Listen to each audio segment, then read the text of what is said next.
और वो गुस्से में एकदम उसके पास आती है, लेकिन तारा डर के पूछती है कि आपकी क्या प्रॉब्लम है। और जब वो आत्मा अपनी प्रॉब्लम बताती है और तारा जब उससे बात करती है तो वो आत्मा शांत हो जाती है। धीरे धीरे तारा उन आत्माओं से बात करने लगती है, उन्हें समझने लगती है और उसे लगने लगता है कि शायद उसकी जिंदगी का यही मतलब है, आत्माओं को रास्ता दिखाना और उनकी बातें सुनना। कहानी में अब एक ट्विस्ट आने वाला है, इसलिए ध्यान से सुनना। धीरे धीरे तारा बड़ी होने लगती है और वो अपने काम को ही मान लेती है कि वो आत्माओं को मुक्ति दिलाती रहेगी। लेकिन इसी ताकत, इस दिव्य दृष्टि के चलते समाज उसको अलग कर देता है। उसे कोई भी एक्सेप्ट नहीं करता है, ना उसका कोई दोस्त बनता है, ना उससे कोई प्यार करता है, यहाँ तक कि उसके घर वाले भी उसे नकार देते हैं। और आगे की स्टोरी में जो हुआ वो जानने के बाद तो आपकी रूह कांप जाएगी। लेकिन उससे पहले, हेलो गाइस, मेरा नाम है अविनाश कुमार और आप देख रहे हो सीखो ऑफिशियल शो। और क्या आपने दिल्ली के तिहाड़, क्या आपने कभी भी सोचा है कि मरने के बाद क्या होता है? देखो, इस टॉपिक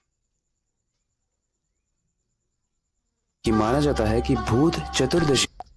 अब ये तो हम सबको पता है कि तारा कितनी ज्यादा अलग लड़की थी, लेकिन इस अलगपन की वजह से ही तारा को उसके घर से निकाल दिया गया। तारा ने बहुत रिक्वेस्ट की, उसने बोला कि ये मेरी प्रॉब्लम नहीं है, मुझे दिखते हैं, मैं क्या करूं, मैं उनकी हेल्प करने से खुद को रोक नहीं पाती। लेकिन उसे घर से निकाल दिया गया और फाइनली वो जाकर गौरी मंदिर में रहने लगी। फिर उसी गौरी मंदिर में एक दिन ललिता सेन गुप्ता अपने बेटे सुरजो सेन गुप्ता के साथ आती है। सुरजो को देखकर तारा को ऐसा प्रतीत होता है कि शायद सुरजो को, यानी ललिता के बेटे को, हेल्प की जरूरत है। अब सुरजो रहता था कोलकाता के परी महल में, उनकी पुरानी सदियों से चली आ रही हवेली, जहाँ पूरा सेन गुप्ता परिवार बड़े ही इज्जत शोहरत के साथ वहाँ पर रहता था। लेकिन उस महल के अंदर कुछ राज छुपे थे। कौन से राज, कोई नहीं जानता था। फिर एक रात जब सुरजो नींद में था तो उसने एक सपना देखा कि एक औरत लाल साड़ी के जोड़े में उसके छाती पर बैठकर उसका गला दबा रही थी। लेकिन जैसे ही उसकी आंख खुली वहाँ पर कोई भी नहीं था। पर फिर दोबारा से दरवाजा खुलता है और वहाँ पर एक लाल साड़ी में औरत थी जिसके हाथ में मेहंदी लगी हुई थी। धीरे धीरे वो साड़ी वाली औरत उसके दरवाजे से निकलकर बाहर जाने लगी। अब सूरज जैसे ही उसके पास पहुंचता है, वहाँ पर एक पुराना शीशा रखा होता है। लेकिन उस शीशे में पहुंचने के बाद जैसे ही वो खुद को देखता है,